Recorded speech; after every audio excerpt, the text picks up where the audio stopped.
I have with me Ramaa Shankar, who has authored two interesting books. The first one is The Memoirs of a Foodie, and the second one, The Hidden Treasure Tales. I particularly like the first one because she has recorded the favorite cuisine of 34 celebrities, including Kapil Dev. She has also given her own recipe for these dishes. That's not all.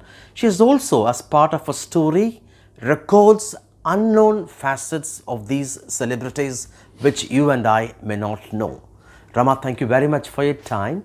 Well, any book on food is always a bestseller.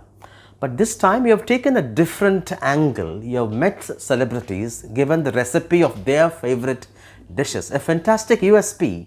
Tell us about this idea. It's not a cookbook at all, contrary to what people think. The fact is, so many cookbooks are available and people now just Google whatever they want to cook.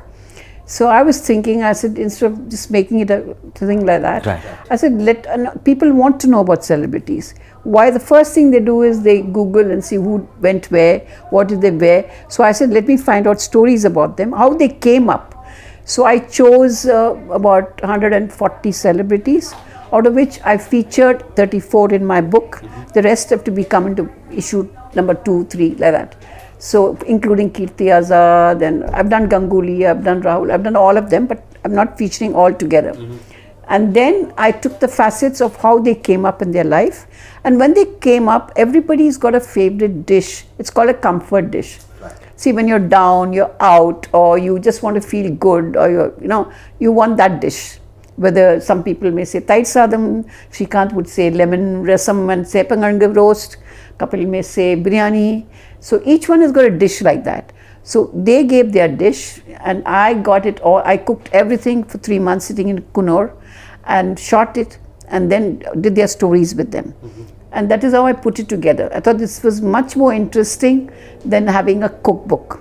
And it turned out nice because whatever has come out, I feel has been done well. And the artwork was done for me by a friend, free of cost, called Rajesh, which has done a beautiful work.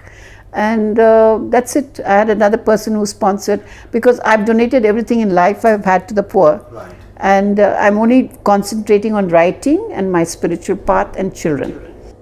So what's the favorite dish of, say, Kapil Dev? Kapil Dev used to love biryani when he used to play cricket. He used to love handi biryani. He loves South Indian. I mean, he likes anything. He loves appams. He loves filter coffee. He likes anything which tastes good and heritage. He loves South Indian food. He loves also typical Punjabi food, which probably his mother used to cook. Maybe good paranthas with this and things like that. Mooli paranthas and things like that. Dahi kebabs. He loves kebabs. Now of late he started towards Italian and continental also, but his basic liking remains Indian. Give us some snippets about Kapil Dev, something which many of us may not know. His sense of humor, very few people think he doesn't have a sense of humor, that he's very serious, because you hardly see him, smiling so much openly and loudly and laughing loudly or joking like probably Shrikant. But actually he observes everything and he has a word for everything. And as late he's become very philosophical towards life. He talks about living for the moment, living for the day, maybe after his open heart surgery which he had recently. And he loves golf. He's so fond of that sport. He also likes people with clean feet. That feet is very important for him. For some reason, like each one has a fetish about something. Like some people don't like to see nails on their hands, or things like that. So he's got a fetish for feet and people smelling good. At least they should not smell. I mean, I think all of us would not like a body odor, but then he's extra fussy about people smelling good. And his sense of humor is very subtle but very sharp and is to the point. So a lot of people don't know about it till he comes out with all these stories and things like that. And he helps you without you knowing that he's helping you. I mean, like I gave you the instance about the watch strap, right? He was a captain of the World Cup. He doesn't talk before a match. But he noticed that my watch strap was out. I was just having a silver jewelry exhibition in the same hotel. It's just that we're friends. He saw my watch strap. He took it. I thought he's just taking it. But the next day I got it with a new strap. So these thoughtful acts are what he does for everybody, not just me. And he doesn't talk before going onto a field. I mean, of course, now it doesn't apply. Now he doesn't play match anymore. But I think he would make a very, very good head of BCCI or select. I mean, according to me, because he balances everybody's plus minus and he motivates. Right. See, his motivation is what gets people going. People of late have become very conscious of the food they take. They're very diet conscious. And did you see any kind of trend or pattern speaking to these celebrities about their favorite cuisine? No. And it's so funny.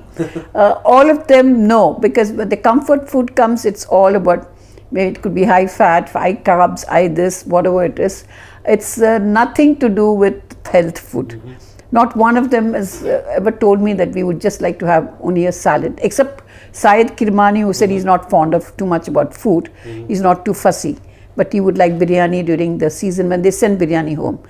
Kiri is also a great friend of mine. Shrikant, when I used to call them for a meal, I mean, I always used to entertain them. And when we will all be having Chinese, he'll say quietly to me, can you tell the chef to give me lemon rasam and sepangang roast? So, I mean, these are fads of certain people which are coming out now. And Sunil Gavaskar was always like into continental Chinese and all, that kind of thing. Ravi is one who always pays for whatever he has. He's very good, he's a very generous person otherwise. But for me, the favorite team would be Karnataka and Tamil Nadu. The guys, because they're so ethical. Any other information on either the favorite dish or unknown facets? Oh, Rahul loves prawns. Saurabh loves his mustard fish. They would ask when they came and stayed, and I would send it. I would send it to their house. In fact, I've sent it to Rahul's place. And these are some of the things some of the cricketers like. So they normally indulge in it when they can, when they're not supposed to be not eating it. Right. Now let's talk about the second book, The Hidden Treasure Tales. Yeah. It's all about myths and legends from across the country. You want the younger children to read these stories. Tell us about the kind of work that went behind this, and why is it important for the present generation children to read, particularly the legends and old tales? That's because reading is getting out of focus. Parents have to encourage this, because unless they read, they're not going to increase from inside. Their wealth is not going to increase from inside. Instead, they're spoiling their eyes. They're hooked on to computer games, to this and techo. It's going way else. They're even forgetting how to write, because we used to have handwriting and things like that. They're forgetting all that. So these stories are to remind them how these guys came up the hard way and became legends. To become a legend, everybody wants to be a legend. But they should not be just following Superman and Phantom and all, who are mythical characters. So why don't they follow the real legends? So that is my thought. I said these are real legends, whether it's Mother Teresa, how she sacrificed and came up. We only know that she went there and fed this one and that, but we don't know what she was as a girl and how she came up. Same with Sri Aurobindo. Aurobindo was very westernized. He was brought up only in the English style, and he only knew the comforts of an English thing. So, there's so many facets which people don't know, and to bring the Indianness in. I'm trying to spread Indian culture through these stories in a very Western way. Nothing like Amar Chitra or the typical stories you get. So if it's done in a westernized way, the child understands it with beautiful pictures and told well. See, the birth of Christ is a very beautiful thing. People celebrate Christmas in America, but they celebrate Santa Claus in the Christmas tree. Very few people celebrate the birth of Christ. So, so when it's told in a beautiful way why it's Christmas, then maybe the child would understand.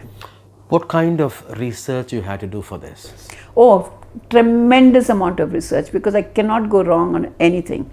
I did about, this was almost 4 years of research. Each story I read and reread and went through different things so that I'd get it wrong. The only one I had to cut off was something based on Allah, because I wrote as a child, Muhammad, how he grew up. But they said there may be controversy. So the people who were editing it for me said it's better that you take it out. So I took it out. And Reading habits are slowly declining, particularly the younger generation. They are glued so much to their devices. As an author, how much efforts you take to make it so engaging with the younger generation, and how does it feel when you hear people saying children no longer read the way we used to do? It's very wrong to compare because we never had a choice, we did it. But it's a motivation that counts. It's like I have a granddaughter. She's an avid reader. Any amount of books is not enough. Take them to the library, general library. Show them books. Show them the magic which books, the fantasy world you can get into. See, once you start doing that, they automatically pick up reading. See, it doesn't matter whether they're reading comics or they're reading books, but they're reading. So once you allot a time for them, say, okay, before you go to sleep, read for half an hour. Whatever you want to read, you read. So it becomes a habit. So anything becomes a habit after 7 days. So that's how children will learn. So reading has to be cultivated if the child's mind has to grow. And how important is it for children to read legends and myths? Because they know how they came up in the model of the story. What is it that you're learning? Why is it that it's important to tell the truth? Why is it important that it matters how you do something, not why you do it? It's important to be rich, but how do you be rich? In which way? You understand? And how to follow your dream. And if your dreams don't come true, what happens? Do you shatter yourself or do you pick up the threads like Abdul Kalam did? Like this cricket team, they lost, but they're picking up the threads and moving on. It's such a shattering experience after winning all the games and then you lose the final. So imagine their state of mind. So unless they're winners, they're not going to pick up and go. And they're all readers, by the way. Virat Kohli and all is an avid reader.